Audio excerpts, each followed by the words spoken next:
નમસ્કાર વિદ્યાર્થી મિત્રો, ધોરણ 10 પાઠ 1 ભારતનો વારસો વિષય સામાજિક વિજ્ઞાનમાં આજે આપણે ભણીશું ભારતનો પ્રાકૃતિક વારસો। ગયા વિડિયોમાં આપણે ભારતના પ્રાકૃતિક વારસા વિશે જોઈ ગયા હતા। હવે ભારતના પ્રાકૃતિક વારસાને આપણે 4 ભાગમાં વહેંચવામાં આવે છે। કયા 4 ભાગ? તો કે ભૂમિ દ્રશ્યો, નદીઓ, વનસ્પતિ જીવન અને વન્ય જીવન। હવે સૌથી પહેલા આપણે અહીંયા જોઈશું તો કે ભૂમિ દ્રશ્ય વિશે પણ આપણે આગળના વિડિયોમાં જોઈ ગયા હતા, પરંતુ ફરીથી આજે આપણે એનું રિવિઝન કરી લઈએ। ભૂમિ દ્રશ્ય એટલે કે ભૂમિ આકારો દ્વારા અનેક ભૂમિ દ્રશ્યોનું સર્જન જોવા મળે છે। દાખલા તરીકે આપણે હિમાલય પર્વત લઈએ તો હિમાલય પર્વત એ ભૂમિ આકાર છે। હવે હિમાલયમાં અનેક પ્રકારની ઉપયોગી વનસ્પતિઓ, ખનિજો, અવનવા પશુ પંખીઓ અને શિખરો બરફથી છવાયેલા રહે છે। હવે આપણો હિમાલય પર્વત છે એ હિમાલય પર્વત પણ જે ઉત્તરે આવેલો છે ભૂમિનો જે એક આકાર એને ગણવામાં આવે છે। હવે હિમાલયમાં અનેક પ્રકારની આપણે જોઈએ તો ઉપયોગી વનસ્પતિઓ છે, ત્યાંના પશુ પંખીઓ છે, શિખરો છે, ખનિજો છે એ બરફથી છવાયેલા રહે છે અને હિમાલય પર્વત પાસેથી નીકળતી નદીઓ બારેમાસ ભરપૂર પાણીથી સમૃદ્ધ રહે છે। હવે હિમાલય પર્વત પાસેથી જેટલી પણ નદીઓ નીકળે છે એની આસપાસેથી એ બધી નદીઓમાં બારેમાસ પાણી રહેલું હોય છે, કારણ કે હિમાલયનો જે બરફ છે બરફ ઓગળે છે તો એ પાણી સ્વરૂપે શું થાય છે કે એની આજુબાજુમાં આવેલી જે નદીઓમાં એ વહે છે, એટલા માટે ત્યાંની જે નદીઓ છે નદીઓ બારેમાસ પાણીથી ભરપૂર રહે છે। હવે હિમાલયમાં તરાઈના જંગલો પણ આવેલા છે। હિમાલયમાં અમરનાથ, બદ્રીનાથ, કેદારનાથ જેવા યાત્રા સ્થળો આવેલા છે। તે ઉપરાંત નંદાદેવી જેવા શિખરો પણ ત્યાં આવેલા છે, એટલા માટે હિમાલય ભારત માટે મહત્વનું ગણવામાં આવે છે। ત્યાર પછી છે આપણે નદીઓ, તો કે પ્રાચીન કાળથી નદીઓ પ્રાકૃતિક માર્ગ પૂરો પાડતી આવી છે। હવે આપણે અહીંયા પ્રાચીન કાળથી જોઈએ તો પ્રાચીન કાળથી જ આપણી જે નદીઓ છે એ નદીઓ પ્રાકૃતિક માર્ગ પૂરો પાડતી આવી છે। પ્રાચીન કાળથી જ લોકો વેપાર કરવા માટે નદી જળ માર્ગનો ઉપયોગ કરતા હતા। હવે ભારતીય સંસ્કૃતિ સિંધુ અને રાવી નદીના કિનારે વિકાસ પામી છે। આપણી ભારતીય સંસ્કૃતિ જોઈએ તો ભારતીય સંસ્કૃતિ સિંધુ અને રાવી નદીના કિનારે શું થયું તે વિકાસ પામી હતી। હડપ્પીય સંસ્કૃતિના લોકો છે એ બધા પણ શું છે કે સિંધુ ખીણની નદી છે ત્યાં આવીને લોકો વસ્યા હતા। સિંધુ, ગંગા, યમુના, સરસ્વતી, કાવેરી, કૃષ્ણા, ગોદાવરી જેવી નદીઓનો ભારતના લોકજીવન પર પ્રગાઢ અસરો ઉપજાવી છે। હવે આપણા દેશની જે નદીઓ છે જે કે સિંધુ છે, ગંગા છે, યમુના છે, સરસ્વતી છે, કાવેરી છે, કૃષ્ણા છે, ગોદાવરી છે, આ બધી નદીઓનો માનવ જીવન સાથે શું છે તો કે ગાઢ સંબંધ રહેલો છે। ત્યાર પછી આપણે જોઈએ તો કે નદીઓ છે પીવાનું પાણી, વપરાશનું પાણી, સિંચાઈ, વીજળી, ખેતી, જળમાર્ગ જેવી આપણી મહત્વની જે જરૂરિયાતો છે એ જરૂરિયાતો સંતોષવામાં પણ નદીઓનું અહીંયા સ્થાન શું રહ્યું છે? અગ્રીમ રહ્યું છે। નદીઓ છે આપણને પીવા માટે પાણી આપે છે, સિંચાઈ માટે પાણી આપે છે, વીજળી, ખેતી, જળમાર્ગ જેવી અનેક ઉપયોગી એ શું કહે છે આપણી જે જરૂરિયાતો છે એ જરૂરિયાતો આપણે સંતોષે છે। તે ઉપરાંત માટીના વાસણો, મકાનો, લીપણ તથા ઉપયોગના વિકાસ માટે પણ માનવીએ નદીઓના પાણી ઉપર આધારિત રહેવું પડે છે।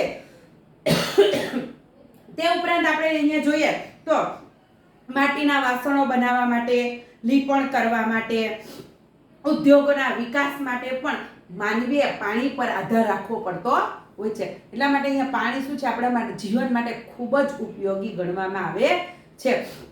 એટલા માટે આપણે અહીંયા ઘણી વાર કહીએ છીએ કે પાણીનો કરકસરપૂર્વક ઉપયોગ કરવો જોઈએ। આમ નદીઓએ ભારતીય પ્રજા જીવનને સમૃદ્ધ બનાવ્યું છે અને આ રીતે નદીઓએ ભારતીય પ્રજાનું જીવન કેવું બનાવ્યું છે? સમૃદ્ધ બનાવ્યું છે। લોકોએ સવારથી લઈને સાંજ સુધી એને શું હોય છે તો કે પાણીનો ઉપયોગ એને કરવો જ પડતો હોય છે। માનવીને પાણી વગર ચાલતું નથી। આપણી સંસ્કૃતિમાં પ્રાચીન કાળથી નદી કિનારાના ઉષા અને સંધ્યાના વિવિધ ભૂમિ દ્રશ્યો દ્વારા ભરપૂર સૌંદર્ય, કલા, સૂઝ અને કૌશલ્યનો વિકાસ પણ આ પ્રકૃતિના વારસામાંથી મળ્યો છે। આપણે જોઈએ તો કે આ જે નદીઓ છે એ નદીઓમાં આપણે જોવા મળતા ઉષા અને સંધ્યાના જે દ્રશ્યો છે એ દ્રશ્યો આપણને જોવા મળે છે. હવે નદી કિનારે જે તો સવારનું અને સાંજનું આપણે જે દ્રશ્યો જે છે એ દ્રશ્યો આપણે કેવું છે એકદમ ખૂબ જ મનમોહક લાગતું હોય છે. તે ઉપરાંત જોઈએ તો કે જ્યાં આપણને જ્યાં નદીનો પ્રાકૃતિક વારસો મળ્યો છે એ વારસો આપણને ખૂબ જ ઉપયોગી નીવડ્યો છે. તેથી આપણને અહીંયા નદીઓને આપણે શું કહે છે તો કે લોકમાતાનું બિરુદ આપ્યું છે. એટલા માટે આપણે નદીઓને શું કીધું છે તો કે લોકમાતાનું બિરુદ આપ્યું છે. નદીને આપણે લોકમાતા કહીએ છીએ કારણ કે નદી આપણને નદીઓનું પાણી આપણે ખૂબ જ ઉપયોગી થાય છે. લોકોની જીવન જરૂરિયાતની એ શું કહે છે અહીંયા સંતોષે છે. ત્યાર પછી છે તમારે વનસ્પતિ જીવન. હવે વનસ્પતિ જીવન આપણે જોઈએ તો ભારતની પ્રજા આદિ સમયથી પ્રાણી પ્રેમી રહી છે. આપણી ભારતની પ્રજા છે, ભારતની પ્રજા પ્રાચીન કાળથી જ વનસ્પતિ પ્રેમી રહી છે, પર્યાવરણ પ્રેમી રહી છે. માણસ, પ્રાણી, પશુ પક્ષીના આહાર માટે વનસ્પતિ પર આધાર રાખવો પડે છે. હવે કોઈ પણ મનુષ્ય છે, પ્રાણીઓ છે, પશુ પંખીઓ છે, જીવજંતુઓ છે એ બધાએ વનસ્પતિ પર આધાર રાખવો પડતો હોય છે. ભારતમાં વડ, પીપળો, તુલસી વગેરેની પૂજા ધૂપ દીપ કરવામાં આવે છે. હવે આપણે અત્યારે જોઈએ તો આપણી ભારતીય સંસ્કૃતિમાં વડ છે, પીપળો છે, તુલસી છે એની આપણે પૂજા કરીએ છીએ, એની આપણે ધૂપ દીપ કરતા હોઈએ છીએ. હવે વડ સાવિત્રી વ્રત જ્યારે આવે છે ત્યારે વડ સાવિત્રી વ્રતમાં સ્ત્રીઓ વડની પૂજા કરતી હોય છે. એમના જે હસબન્ડ હોય છે એમની શું હોય છે લાંબા આયુષ્ય માટે લોકો શું કરતા હોય છે પૂજા કરતા હોય છે. અનાજ, કઠોળ, તેલીબિયાના છોડ, ધન ધાન્યથી લહેરાતા ખેતરો, વન સમૃદ્ધિથી ભરેલા જંગલો અને ઔષધિ માટે પણ ઉપયોગી છોડવાઓએ આપણા અતિ પ્રાચીન કાળથી જીવનને સમૃદ્ધ બનાવ્યું છે. તે ઉપરાંત આપણે જોઈએ તો કે અનાજ છે, કઠોળ છે, તેલીબિયાના છોડ છે, ધન ધાન્યથી લહેરાતા આપણા જે ખેતરો છે, વન્ય સમૃદ્ધિથી ભરેલા આપણા જે જંગલો છે એ ઔષધ્ય માટે શું હોય છે ઉપયોગી થઈ ગયા છે. અને આપણું જે અતિ પ્રાચીન કાળથી શું છે આપણા જીવનને એને સમૃદ્ધ બનાવ્યું છે.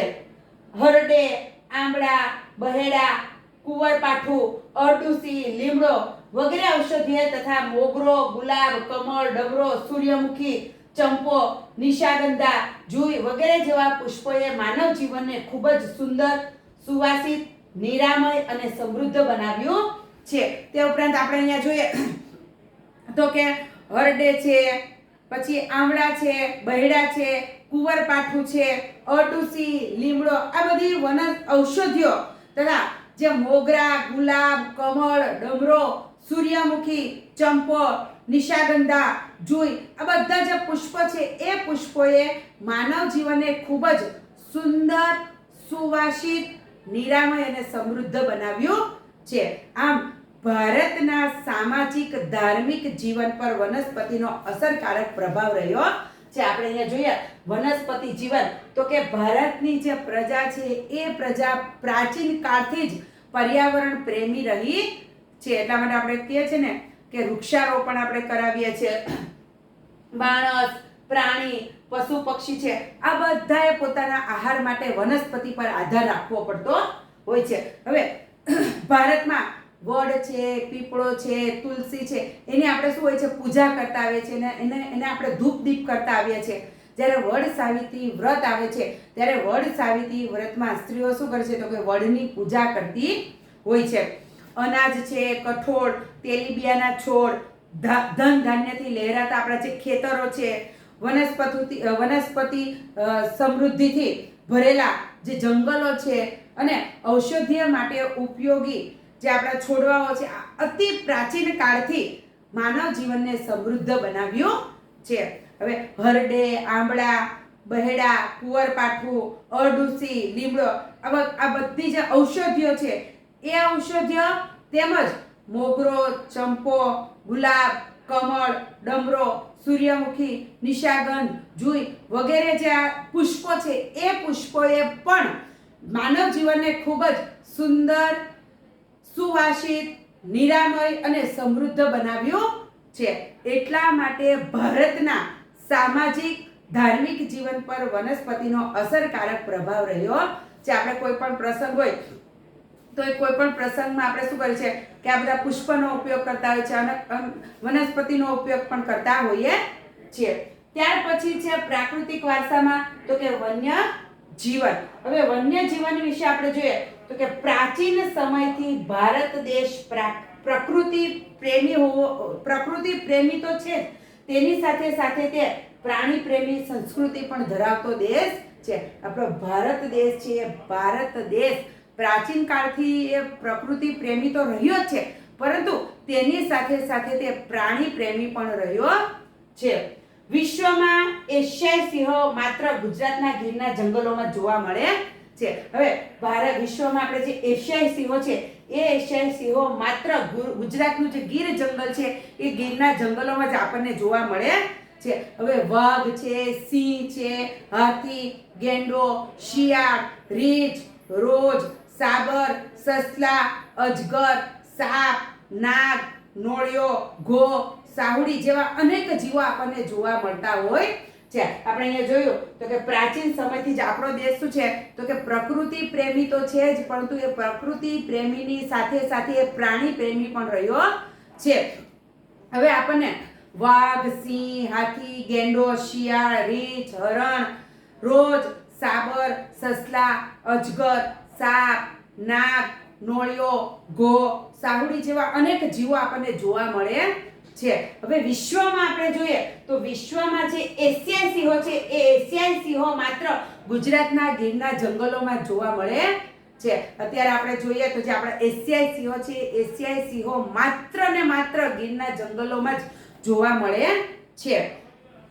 આપણી ધાર્મિક માન્યતાઓમાં લોકોએ કેટલાક વન્યજીવોને વાઘ, મોર, મગર, ગરુડ વગેરેને દેવદેવીઓના વાહન તરીકે સ્થાન આપ્યું છે. અત્યારે આપણે જોઈએ તો આપણી જે ધાર્મિક માન્યતાઓ છે એ ધાર્મિક માન્યતાઓમાં લોકોએ કેટલાક વન્યજીવોને જે કે વાઘ છે, મોર છે, મગર છે, ગરુડ છે જેવા જે આ પ્રાણીઓ છે એ પ્રાણીઓને દેવદેવીઓના વાહન તરીકે સ્થાન આપ્યું છે. આપણે તેમ જોઈએ તો આપણે નંદી છે શિવજીનું આપણે વાહન ગણીએ છીએ. પછી મૂષક એટલે કે ઉંદર છે, ઉંદરને આપણે ગણપતિજીનું વાહન ગણીએ છીએ. મોરને આપણે કાર્તિકેયનું વાહન ગણીએ છીએ. તો આવી રીતે આપણી જે ધાર્મિક માન્યતાઓ છે ધાર્મિક માન્યતાઓમાં લોકોએ આ પ્રાણીઓને શું કર્યું છે તો કે દેવદેવીઓના વાહન તરીકે સ્થાન આપ્યું છે. આપણી રાષ્ટ્ર મુદ્રા જુઓ તો આપણી રાષ્ટ્ર મુદ્રામાં પણ 4 સિંહો, ઘોડો, હાથી તથા બળદની આકૃતિ મૂકીને તેનું મૂલ્ય આપ્યું છે. આપણી જે રાષ્ટ્ર મુદ્રા છે એ રાષ્ટ્ર મુદ્રામાં પણ 4 સિંહો, ઘોડો, હાથી અને બળદની આકૃતિ મૂકી છે અને એમાં એને સ્થાન આપ્યું છે. વળી આ વન્યજીવોની રક્ષા માટે અભયારણ્યો પણ બનાવવામાં આવ્યા છે. આટલા જે વન્યજીવો છે એ વન્યજીવોનો શું થાય છે તે જો કે શિકાર થવા લાગ્યો છે તો એને રોકવા માટે અભયારણ્યો બનાવવામાં આવે છે અને એ અભયારણ્યો બનાવીને તેમના જીવનની સુરક્ષા માટે પણ કાયદા ઘડવામાં આવ્યા છે. હવે આપણે જોઈએ તો સરકારે આપણા જે વન્યજીવો છે એ વન્યજીવોના રક્ષણ માટે અભયારણ્યો બનાવ્યા છે અને એ અભયારણ્યો તો એમણે બનાવ્યા છે, પરંતુ તેની સાથે સાથે અભયારણ્યોના રક્ષણ માટે અમુક કાયદા પણ ઘડેલા છે. તો આપણે આ 4 થયા ભારતનો પ્રાકૃતિક વારસો. ભારતના પ્રાકૃતિક વારસાને આપણે 4 ભાગમાં વહેંચવામાં આવે છે. કયા 4 ભાગ તો કે ભૂમિ દ્રશ્યો, નદીઓ, વનસ્પતિ જીવન અને વન્ય જીવન એમ 4 ભાગમાં આપણે પ્રાકૃતિક વારસાને વહેંચી દીધા છે. હવે આગળના વિડીયોમાં આપણે આગળ જોઈશું.